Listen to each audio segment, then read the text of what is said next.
साथियों नमस्कार, हम हैं ब्रिजमोहन यादव। आप देख रहे हैं पब्लिक मोर्चा।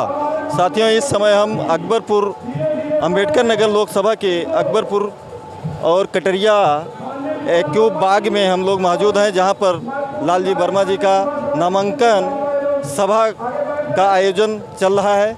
तो साथियों यहां पर काफ़ी भीड़ है, जो लगभग कई हज़ारों में लोग आ चुके हैं आज के दिन। तो साथियों तो यहीं पर हम लोग आए थे, तो यहाँ पर देखिए हमारे साथ में कुछ समाजवादी पार्टी के कार्यकर्ता और इस क्षेत्र के वोटर भी हैं। तो आइए जानने की कोशिश करते हैं कि लालजी वर्मा जी का क्या माहौल है। तो सर क्या नाम है? राम बहाल वर्मा। मैं राम बहाल वर्मा टांडा विधानसभा से हूँ। अच्छा, टांडा विधानसभा से।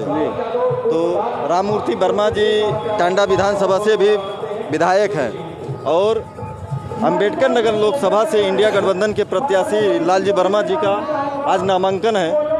तो ये सब भीड़ देखकर आप लोगों को क्या लग रहा है, कितने लाखों से जीतने वाले हैं? जहाँ तक टांडा विधानसभा और अकबरपुर 55 लोकसभा का सवाल है, भीड़ हो या ना हो, लेकिन कम से कम हमारा आंकड़ा कि हम माननीय लालजी वर्मा लगभग 1.5 लाख वोटों से, कम से कम 1.5 लाख वोटों से जीतेंगे।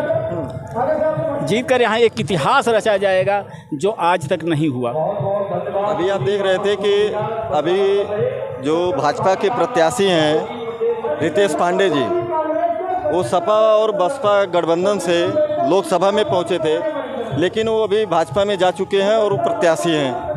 तो उनके बारे में आपका क्या मानना है?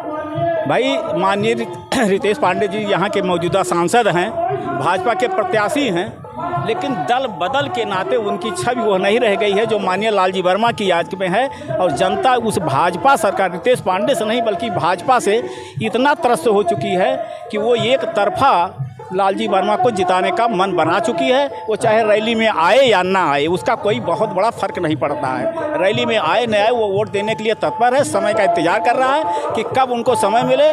और आने वाली 25 तारीख को उन्हें समय मिलता है तो साइकिल की बटन दबाकर माननीय लालजी वर्मा को लाखों लाख वोटों से विजयी बनाने का तत्पर है। तो क्यों भाजपा सरकार से आप लोग खुश नहीं हैं? नहीं, भाजपा कहीं ना कहीं अनुप्रिया पटेल जी भी भाजपा में ही हैं, तो आप लोग उनके साथ में नहीं जा रहे हैं? नहीं, अनुप्रिया हम लोगों को सिर्फ और सिर्फ चाहिए जो हम लोगों को शिक्षा, रोजगार और विकास दे। विकास के नाम पर हम देखते हैं सिर्फ विकास मारा जा रहा है, विकास जिताया नहीं जा रहा, विकास जिंदा नहीं किया जा रहा है। विकास कहाँ दिखाई पड़ा? विकास कुछ ही। मोदी जी तो बोल रहे हैं कि उज्ज्वला योजना ला के दे दिए जनता को, है? इस पे आपका क्या कहना है? उज्ज्वला योजना ला के दिए ना, उज्ज्वला में कोई लाभ नहीं दे पा रहे हैं। जो सिलेंडर 150 रुपये की मिलता था, वो सिलेंडर की कीमत जहाँ 200-250 रुपये थी, उस सिलेंडर दाम 4000 रुपये हो गई। कहाँ दे रहे हैं? उनके उज्ज्वला का कितना गैस मतलब भराया जा रहा, कौन ले उज्ज्वला के लिए, लेकिन मिल कहाँ रहा? उनको बेचे जा रहे हैं, उन बेचारे क्या करेंगे? क्या नाम है आपका चाचा? पप्पू वर्मा। पप्पू वर्मा, विधानसभा टांडा से हूँ। अच्छा, मैं बहुत पुराना समाजवादी हूँ। अच्छा। और जब से शुरू किया हूँ राजनीति, तब से समाजवादी में ही। कहीं ना कहीं वर्मा समाज तो भाजपा में काफ़ी जुड़ा हुआ था, लेकिन अभी लालजी वर्मा के साथ में देख रहे हो कितना भीड़ आ चुका है। भीड़ बहुत है, भीड़ की कोई बात नहीं। वर्मा समाज भाजपा में जुटा था, लालच मोदी जी ने इतना दिया कि वर्मा बिरादरी बौखला गया। अच्छा। और उसके बदले में उतने खराब किया वर्मा और अन्य जातियों के साथ। आप अभी थोड़ी देर पहले सिलेंडर की बात कर रहे थे, अरे 1 सिलेंडर दे दिया। रिचार्ज देख लीजिए, पेट्रोल देख लीजिए, डीजल देख लीजिए, अरे सब तो सब है। खाद की बोरियों में 5 किलो कमा रहा है। और लालजी वर्मा जो है विकासवादी है, समाजवादी के साथ साथ विकासवादी है। हमारा लालजी वर्मा जितना विकास कर चुका है, किसी विधायक या सांसद ने नहीं किया है। हम लोग विकास के नाते, हमारे यहाँ की जनता जो है विकास के नाते इनके साथ में है।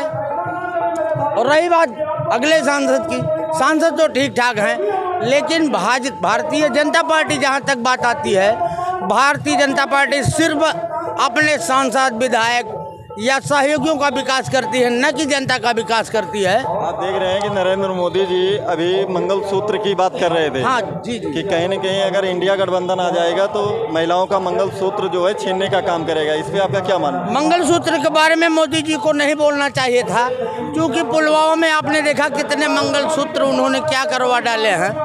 उन महिलाओं से पूछे, उन माताओं से पूछे, उन बहनों से पूछो क्या होता होगा, उनके दिल पे क्या बीतता होगा जब ये मंच से बोलते हैं क्या बोलते हैं वो मंगलसूत्र के बारे में जब ये बोलते हैं तो महिलाएं बेचारी क्या सोचती होंगी। यही मोदी, यही नरेंद्र मोदी, यही अमित शाह तो क्यों दुख दे रहे हैं उन महिलाओं को।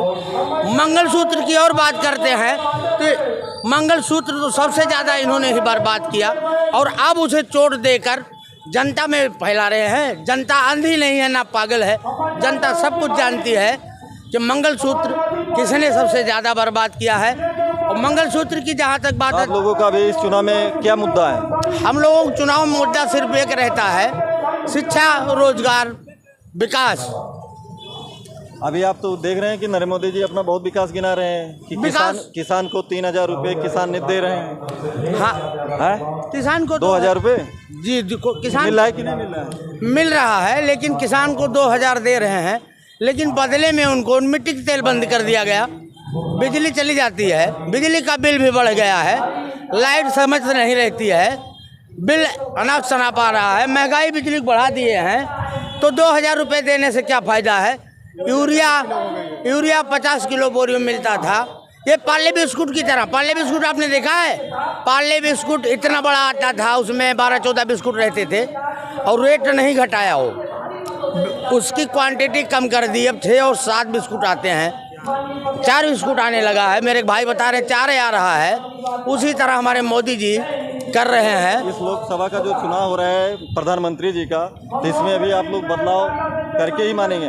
बदलाव हो चुका है, करके नहीं मानेंगे, बदलाव हो चुका है, सिर्फ परिणाम आने हैं। और हमारी जनता, हम लोग पूरी तरह आश्वस्त हैं। तो उत्तर प्रदेश में कितनी सीटें आ रही हैं इंडिया गठबंधन? माननीय अखिलेश यादव गठबंधन की, इंडिया गठबंधन की 50 से 60 सीटों का आना निश्चित है।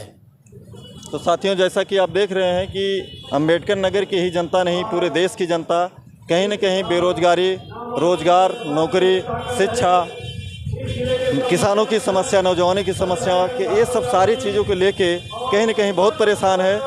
तो साथियों, जैसा कि अभी हम मैनपुरी से आज ही सुबह आया हूँ, तो जो अखिलेश यादव जी ने बोल रहे हैं कि पश्चिम से जो हवा चली है पूरब तक जाएगी, तो इस वास्तव में पीडीए का जो नारा दिए हैं, इसके तहत ये हवा अभी पूरब की तरफ धीरे धीरे बढ़ रही है। कि जैसा कि आप जान रहे हैं कि अभी तीसरे चरण का चुनाव जो है 7 तारीख को होने वाला है। तो इसी के तहत आप देख रहे हैं कि यहाँ पर अंबेडकर नगर में 25 मई को चुनाव होगा, फैजाबाद में 20 मई को चुनाव होने वाला है। तो साथियों, ये पश्चिम से पूरब की हवा जो है घूम चुकी है और पूरी तरह से ये भाजपा सरकार अभी पूर्ण रूप से जाने वाली है। तो अखिलेश यादव जो बोलते हैं कि उत्तर प्रदेश की जनता जो है उनको जैसा स्वागत किया था वैसे विदाई करने वाला है। ये भीड़ दिख रही है कि इनकी विदाई का, कि ये भीड़ स्वागत करने के लिए तैयार है। वो 25 तारीख को जब यहाँ चुनाव होगा और 4 जून को जब चुनाव परिणाम आएगा तो आपको दिखाई देगा कि पूर्ण रूप से पश्चिम से पूरब तक पूरा का पूरा भाजपा साफ हो चुकी रहेगी, ऐसा जनता का मानना है। तो साथियों, क्या नाम है आपका? राकेश। कहाँ से है? टांडा से। टांडा से? जी जी। आप लोगों का अभी देख रहे हैं कि इस महंगाई को लेके आपका क्या मानना है? महंगाई तो आज इतनी चरम पे है, बिजली की इतनी छापेमारी बढ़ गई है। अखिलेश यादव जी की सरकार थी 2012 से 2017 तक, किसान चाहे जहां लगाता था टुल्लू, कोई पूछने वाला नहीं था। बिजली का रेट इन्होंने उत्तर प्रदेश में सबसे ज़्यादा, इनकी हरियाणा में भी सरकार है। आप दिल्ली की सरकार इतनी ईमानदारी से काम कर रही, बिजली वहाँ 200 यूनिट फ्री है। एक किसानों का प्रदेश है, गन्ने का 5 साल में बहुत नॉमिनल रेट बढ़ाया। एक किसानों की ज़मीन है, किसान एकदम मरता जा रहा है। यूरिया आप देखिए 50 किलो से 40 मुश्किल हो गई है, बेरोजगारी इतना है, गाय और सांड से दिक्कत है कि नहीं? पूरा चल जा रहे हैं। आप कहते ना, अमित शाह जी कहते हैं कि हम 2000 रुपये दे रहे हैं किसान सम्मान निधि, ये रोटेशनल देते हैं। सारे किसानों का आप डाटा जिले के उठा लीजिए, 10-20 हज़ार किसान को इस बार दे दिए, 10-20 किसान को उस बार दे दिए, और जितना देते नहीं है 5 कुंटल, तो 5 कुंटल से ज़्यादा 1 बीघे में सांड खा जा रहे हैं। किसान रात भर रिखाए इस ठंड के मौसम में, चाहे गर्मी का। ये भैया बात कर, क्या नाम है आपका? प्रदीप कुमार सप्पू। तो पप्पू जी, आप अभी देख रहे हैं कि ये भीड़ देख के आपको क्या लग रहा है कि हमको बहुत भाजपा का सफाया हो जाएगा? जी, हमको बहुत बड़ा उत्साह है इस भीड़ को देख के। माननीय मंत्री जी लालजी वर्मा जी, नीतियों को देखते हुए, बहुत अच्छे काम करते हुए उनको हम लोग जिताने की कोशिश करेंगे। तो अभी आप लोगों को विश्वास नहीं है कि लालजी वर्मा यहाँ से जीत रहे हैं? नहीं, हम लोग को पूरा विश्वास है 100% कि जीतेंगे, और बढ़िया वोट से जीतेंगे, 2 से 2.5 लाख वोटों से। क्या नाम है आपका? पप्पू वर्मा, विधानसभा टांडा, ग्राम सभा अमरीतपुर। तो अभी आप देख रहे हैं कि इस बेरोजगारी और शिक्षा, रोजगार, ये सब चीज़ों के लेके जैसे नौजवानों को नौकरी नहीं मिल रही, पेपर लीक हो जा रहा है, इस पे आपका क्या मानना है? पेपर लीक तो जानबूझ के करवाया जा रहा कि जिसे रोजगार न देना पड़े। पिछले वो जितनी भी भर्तियां निकली हैं, सबका वही पेपर लीक, तो बेरोजगारी इस तरीके से बढ़ गई। अम्बेडकर नगर से 2 लाख वोटों से कम से कम लालजी वर्मा चुनाव जीत रहे हैं जी। ये जो राकेश पांडे, रितेश पांडे जी चुनाव लड़ रहे हैं, लालजी वर्मा के आशीर्वाद से ही 2 बार सांसद हुए हैं। इन्हीं के आशीर्वाद से वो लोग सांसद बने हैं, दिल्ली और विधानसभा पहुंचे हैं जलालपुर। अब की बार जलालपुर से विधायकी भी नहीं जीत पाएंगे। अगर रिजाइन देके दोबारा लड़ ले समाजवादी पार्टी से जलालपुर में, तो जमानत जब्त हो जाएगी राकेश पांडे जी की। ये लोग तो सारे लोग तो भाजपा में जा चुके हैं। भाजपा में सारे गुंडों, बदमाशों की, भू माफियाओं की कब्जा ही हो रहा है। जो भाजपा में चला जाता है, गंगा जल से नहा लिया। कितना बड़ा भू माफिया, इनके चाचा हैं रितेश पांडे जी, जो चुनाव लड़ रहे हैं, पवन पांडे जी, अभी जमीन के मामले में ही जेल काट रहे हैं। एक बेचारे का उसका एक्सीडेंट करवा के 4 घंटे पहले शादी करवाते हैं, उसको मौत के घाट उतरवा दिया, उसका ज़मीन कब्जा कर लिए, 4 करोड़ रुपए की ज़मीन कब्जा कर लिए। यहाँ की जनता देख रही है कि कौन भू माफिया से बचा सकता है, कौन दारू व्यापारी से बचा सकता है। लालजी वर्मा ऐसे कैंडिडेट हैं कि डेली 50 मरीजों का इलाज कराते हैं, चाहे एक्सीडेंटल से हो, चाहे बीमारी हो, चाहे जिस बीमारी को उनके द्वार पे पहुंच गया है तो हर आदमी का सुनते हैं, सबका इलाज कराते हैं। अम्बेडकर नगर की पब्लिक ये मूड बना चुकी है कि अब की बार लालजी वर्मा को दिल्ली पहुँचाना है।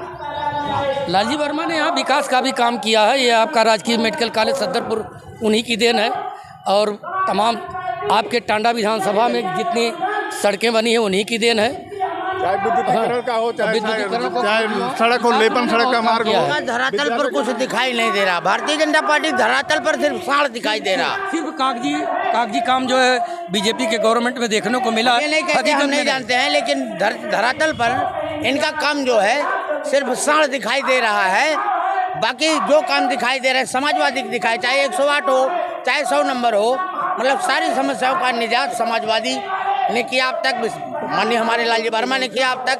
और हमारे लालजी वर्मा विकासवादी पुरुष है, वो विकास के नाम पे वो लड़ने वाले हैं, विकास के नाम तटस्थ रहने वाले हैं। जनता की सेवा करना उनका प्रथम कर्तव्य है। और ये सब जो नए प्रत्याशी आए हैं सिर्फ अपना विकास करने के लिए भारतीय जनता पार्टी में गए हैं। क्या नाम भैया आपका? बताए एक बार, सबको नहीं बोलना है? चलिए ठीक है। तो साथियों जैसा कि आप देख रहे हैं कि यहाँ की आम जनता जो है लालजी वर्मा के कामकाज से काफ़ी खुश है, और वो एक सीधे साधे आदमी हैं जो आम जनता की बात सुनते हैं। तो साथियों, इसी के साथ आप देखते रहिए हमारे सहयोगी हरि प्रसाद जी के साथ। जय हिंद, जय भारत, जय संविधान।